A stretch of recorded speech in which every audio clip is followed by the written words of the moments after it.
This day and time. What happened today, years ago? History. We often think of it as this straight line forward, don't we? Like an arrow. Yeah, progressing neatly.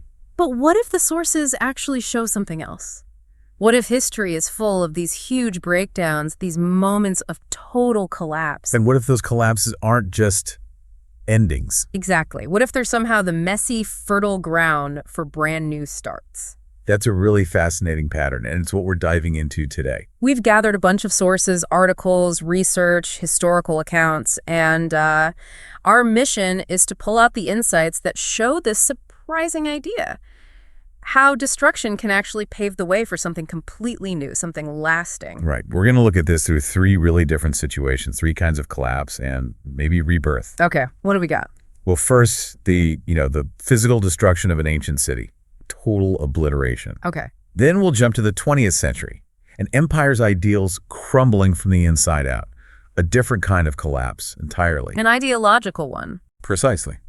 And then we'll look at a moment of creation, a nation being born not from war exactly, but from writing, from ideas on paper. It sounds so backwards, doesn't it, that something stronger or just fundamentally different could grow out of literal ashes or ruin. It does feel counterintuitive, but that seems to be the thread running through these sources. So let's jump in. All right. Point one.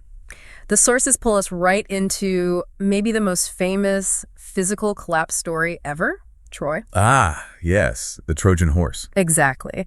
The hidden soldiers opening the gates, the whole city going up in flames. It's baked into our culture, into literature like the Iliad and Odyssey. And what's really amazing is how the archaeology seems to, echo that legend.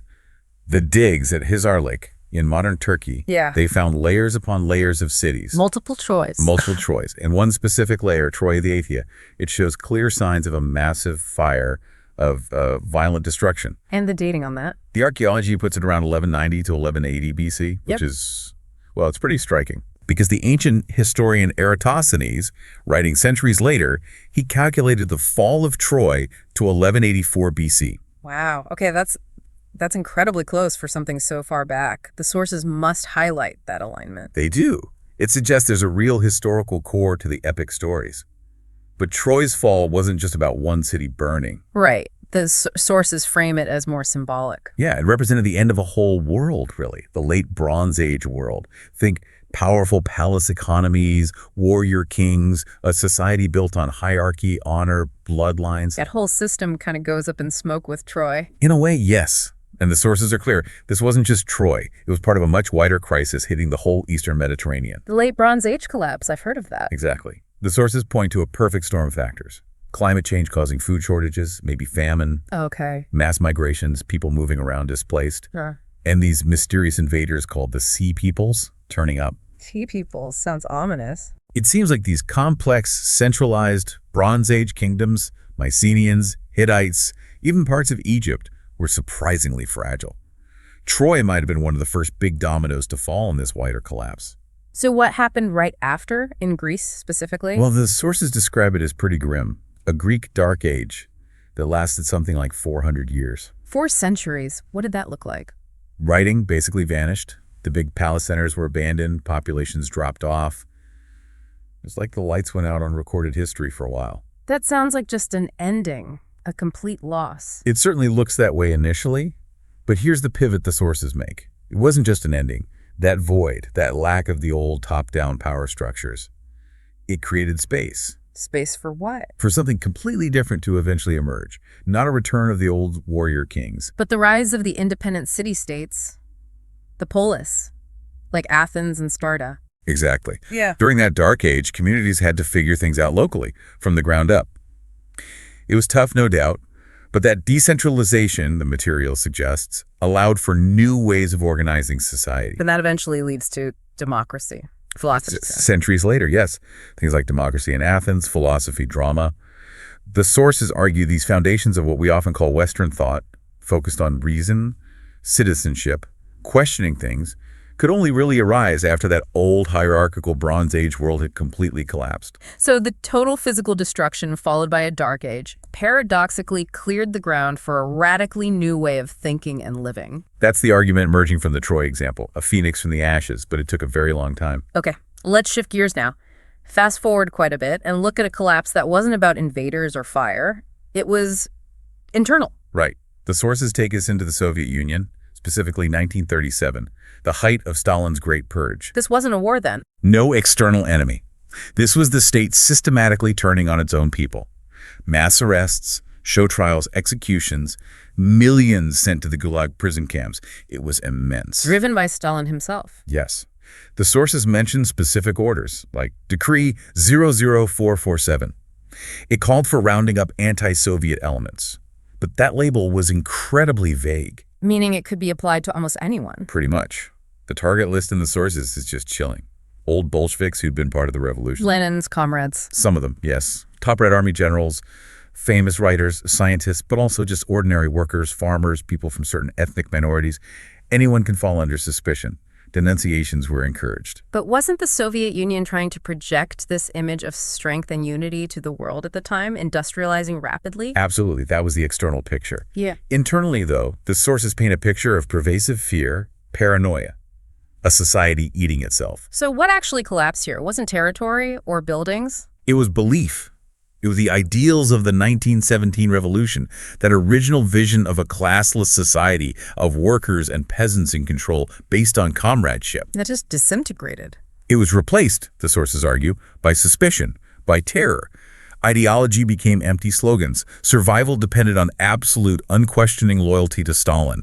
Comradeship turned into fear of your neighbor. So the system's founding principles were destroyed from within. You could say that. The sources call it the collapse of a dream, a kind of moral decay, the revolution consuming its own children, you know. It's destruction, definitely, but an ideological self-destruction. And importantly, unlike Troy, this collapse didn't immediately lead to something freer or better. It solidified a totalitarian state based on terror, a very different outcome. A really stark contrast. Physical collapse at Troy leading, eventually, way down the line, to new forms of society. Here, ideological collapse reinforces the oppressive system. Okay, let's make another shift. Back in time now, to the 18th century. And this time, it's less about collapse, more about, well, creation. But maybe the destruction of old ideas. That's a good way to put it. We're in Philadelphia. June 1776, the Second Continental Congress, they set up a committee of 5 people To do what? to draft a declaration explaining why the colonies were separating from Great Britain. And the sources point out who was on this committee. Yes, and it's significant. Yeah. Not military strongmen, you know. It was John Adams, Benjamin Franklin, Thomas Jefferson, Robert Livingston, Roger Sherman. Thinkers, writers, lawyers. Intellectuals, basically. Largely, yes. And Thomas Jefferson took the lead on the actual writing. He was known for his eloquence. And in just a few weeks, they produced The Declaration of Independence. And the sources really stress how radical this document was, Yeah. not just because it declared separation. What was so radical about it, beyond breaking with the king? According to the material we looked at, it was arguably the first time a nation declared its right to exist based not on, say, shared ancestry or ancient land claims or a state religion. But on what, then? On abstract philosophical ideas, principles. Like, get to know. all men are created equal. Like the idea that people have inherent rights, life, liberty, and the pursuit of happiness that come from a creator, not from a government or a monarch. Rights you're born with. Exactly. The government's job is just to secure those rights, and its legitimacy comes from the consent of the governed. This was revolutionary thinking for the time. So the Declaration itself was an attack on the old ways of thinking about power, monarchy, aristocracy. Absolutely. The sources frame it as a deliberate intellectual dismantling of those old justifications for rule.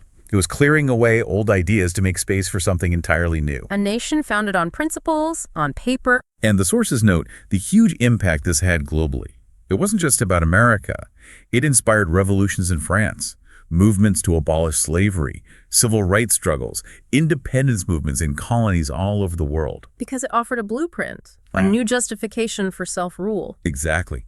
A powerful new way to think about what a nation could be, where power comes from, and what rights people inherently possess. It was the birth of something from the destruction of old concepts. Okay, so let's try to bring these 3 very different threads together. Troy, the Soviet Purge, the Declaration of Independence. Right. We have the physical collapse of a Bronze Age civilization at Troy. Followed eventually by a new kind of society. Then the internal ideological collapse within the Soviet system, where the founding dream sort of consumed itself, leading to entrenched totalitarianism. A much bleaker outcome, at least in the short to medium term. And finally, the U.S. Declaration, where the deliberate destruction of old political ideas on paper became the foundation for a new kind of nation, built on principles. So 3 types of endings, 3 different kinds of potential beginnings, or lack thereof. It really challenges that simple idea of history just repeating itself, doesn't it? It makes it feel more like a spiral, maybe. Each turn, each collapse isn't just going back to the start, but potentially moving to a different level, maybe a new layer of understanding or organization. That's a compelling way to look at it. The sources seem to suggest that even in the absolute darkest moments, a city burning to the ground, a state turning on its people, there's still this human capacity, somehow, to create something new, maybe something better, from those very ruins. Which brings us to the final thought, the question the sources leave us wrestling with, something for you listening to maybe mull over. When you see things ending, breaking down, whether it's big historical shifts or, changes in your own world, it's natural to focus on the loss, on what's gone. of course. But the challenge posed by these sources is, don't stop there. Ask the other question, too. What is this? What can begin from here? What new possibility is being created by this ending? That's a powerful reframe, because collapse is often scary, it's disorienting, it involves real loss. No doubt about it. But diving deep into these accounts reminds us that sometimes, maybe often, that breakdown is also the necessary clearing.